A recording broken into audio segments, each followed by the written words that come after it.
All right, what's going on? Welcome to Insight with Irv. Let's talk about the straight line theory of success, which a lot of people would say that that's how, at least let me backtrack that. A lot of people would think that that's how success happens. It doesn't happen that way. Success isn't a straight line up. It can seem like that if you're looking at maybe someone on social media or if you're looking at someone online, like they have everything figured out. You're dropping in on a maybe a 25-minute podcast of your favorite entrepreneur, and they're just telling you how they went from $0 to a seven, eight, nine, 10 figure business. But what you're not seeing is that it wasn't on a straight line. Again, it can feel that way, but it's not. Let me explain. So the straight line theory of success is essentially I start a business, and then 6 months later, I am maybe generating $100,000. And then 6 months later, so we're now at a year, I'm now at $200,000. And then a year after that, I'm now at $1 million. And then 3 years after that, I'm at 10 million. And then it goes up and up and up, right? That's the straight line theory. But here is the actual truth about the straight line theory of success, which is it's not a straight line. And so it has ebbs and flows. And so the reality behind success is this: you're going to first maybe start your business, right? Or your goal. You can include this in whatever you want. And you have what's called optimism or uninformed optimism. And uninformed optimism pretty much states that you are optimistic or you're excited about the goal that you're looking to go after, but you just flat out don't know enough about what you're about to get into, which is why when most people start something, the hardest part about whenever we start a new activity, a new goal, isn't starting. I think starting is the easiest point, and I think that finishing, if you have a target that's tangible, let's say my goal is to lose 10 pounds. Once you get to like 8 or 9 pounds, I'm 1 pound away. That's easy. The hardest part about starting a goal, the hardest part about continuing to hit that target is in the middle. And in the middle is where the magic happens, but it's in the middle where you'll see most people quit. It's in the middle where you'll see most people start to kind of wander off. It's in the middle where you see people start to jump ship. It's in the middle where you see people, they just stop reinventing themselves. They stop trying to learn new things.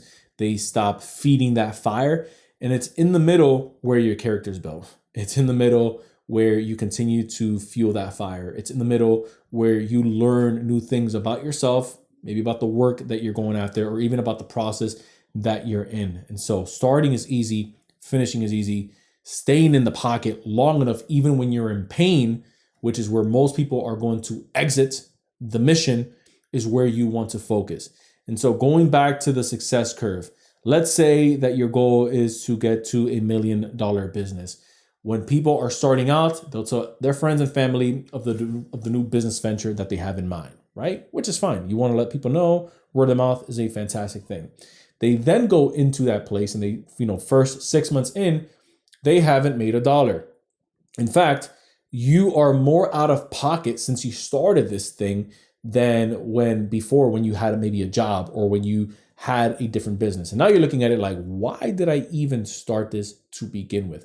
Here's what's happening. And again, it doesn't have to be 6 months. It can be the first 90 days. It can be the first month. It can be the first year. That's the other part. There's no timeline with this, with the ebbs and flow of success. And so let's say that the first 6 months in, you're actually in the hole, maybe 15, 20K that you've invested and you haven't seen a return. What you're not seeing is the skills that are going undetected, kind of like under your subconscious, that you're building up. So what are some skills? I'm not just talking about that you're learning how to sell. I'm not just talking about that you're learning how to promote. I'm not just talking about that you're learning how to post content. I'm not just talking about that you're learning how to run a meeting.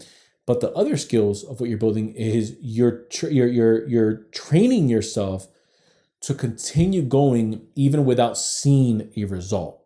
And so you're training your delayed gratification tolerance, which is, if there's anything that you can have, is patience. I believe that you can train yourself to be more patient. So a lot of us pray for patience until we're given a test of patience. And then we say, no, I don't want it. You throw it right back. You say, I don't want this. But wait a minute, you just finished asking for patience, or you just finished asking to be more resilient. So don't expect to become more resilient if you're not going to be put through fire. Don't expect to become more patient if you're not going to be tested in that arena. And so some skills that you're developing are ones that go unseen, like those. So when you look back, you're like, man, I stuck this thing out for 6 months already. Okay, I'm already 6 months in the pocket. At least the way that most successful people see it is I'm already 6 months in the hole. So we can only go up from here. There's going to be some times where you got to give yourself some self-talk.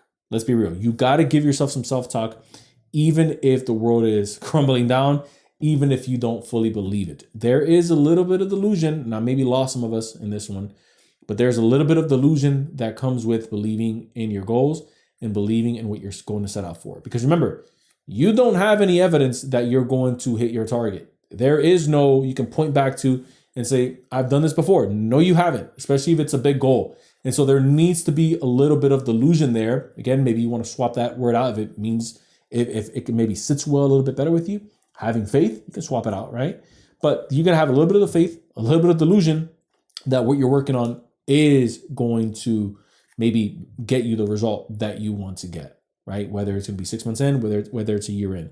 So slowly what starts to happen is as you start to come out of that curve, you're kind of down, you start to kind of peek your head back up.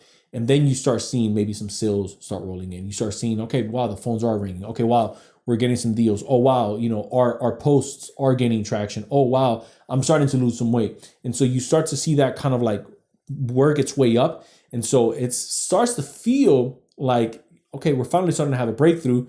And then when you hit the next threshold, you start to, again, kind of go back into a descend where you're thinking, wait a minute, I was just ascending. Like, what happened? It was just working. What's going on? Here's the next piece of this is you want to build things as fast as you can so that they can break. I'm going to say that again. You want to build your business as fast as you can so that those systems break and you're forced to recreate and reinvent that system and then re-implement an actual structure that'll be able to withhold the next level. Just because something was working down here doesn't mean if I do more of it, it's going to work up here. Sometimes you just need to restructure the whole thing. I remember when I had a trainer and he was telling me, I asked him, what was like one of the biggest issues that people had when they were losing weight? And he told me flat out, let's say if I had a competitor, because they were into bodybuilding, if I have a competitor and I'm bringing them down to about 2,700 calories, they think that if they just continue to eat 2,700 calories, especially as they start to get into lower body fats, which gets a bit more stubborn, you have to start really tweaking the diet and tweaking the cardio.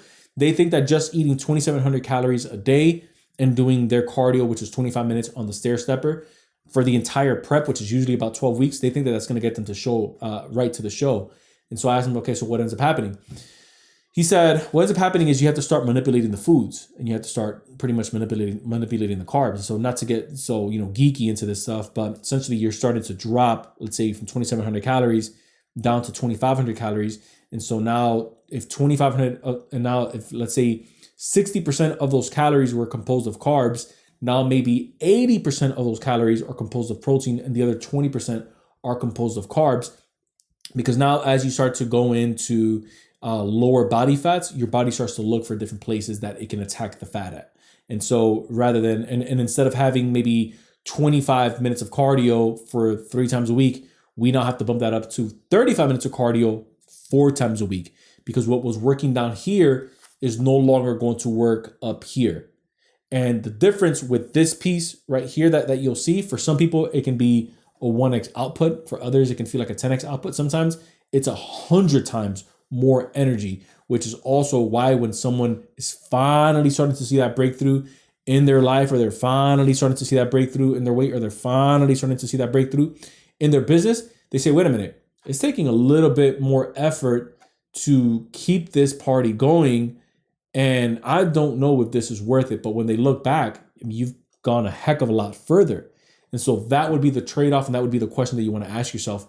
Is it worth continuing? And if the answer is yes, then obviously you've been listening up to this point, because it is a price that you're going to pay. Everyone says, I want to pay a price, but most often you're not paying a price off of monetary. You're going to pay a price with your mindset. You're going to pay a price with your body. You're going to pay a price with your time. And so those are trade-offs that people aren't willing to take, or willing to make rather. So I wanted to give you this different scope on how success really is. And just because you're going through a dry spot right now doesn't mean it's not working. It just means that you may have to pivot. It just means that you have to give it a little bit more time. This is where most people quit, but you're not most people, especially if you've been rocking with me up to this point. So if you found value in this content, consider hitting that subscribe button down below. We don't run any ads to these episodes. So all that we ask is that you leave us a 5-star review if you've enjoyed these episodes. And again, if you haven't already, go ahead and share it with someone that you think is going to find value in this as well. Once again, I appreciate you guys checking me out. Until next time, everyone, I will see you in the next episode.